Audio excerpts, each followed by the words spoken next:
Xhieda konfermaw fil-qorti li b'intervent ta' Tony De Bono, r-raġel tal-eks Ministru Giovanna De Bono, sarilhom xogħol fi proprjetà tagħhom mingħajr ma ħallsu għalih. Kienu tlieta x-xhieda li l-erba' filgħodu konfermaw dan quddiem il-Maġistrat Neville Camilleri.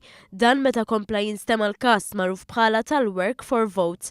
Fil-każ tal-ewwel żewġ xhieda l-każi kienu jduru ma' ħitari fl-għelieqi, wieħed ħajt bis-swit tal-proprjetà tax-xhud u l-ieħor fi proprjetà tiegħu.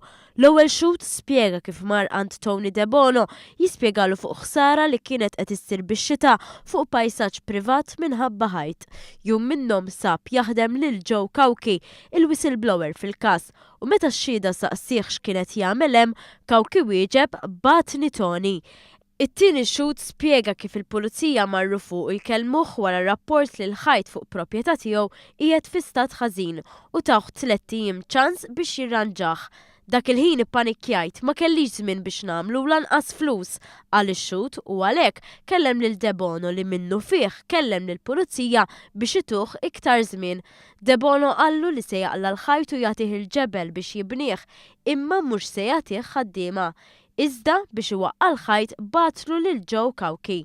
It-tielet xhud min-naħa tiegħu qal li kien hemm każi fejn qabbatu personalment lil Kawki biex jagħmillu xi xogħlijiet u ħallas għalih.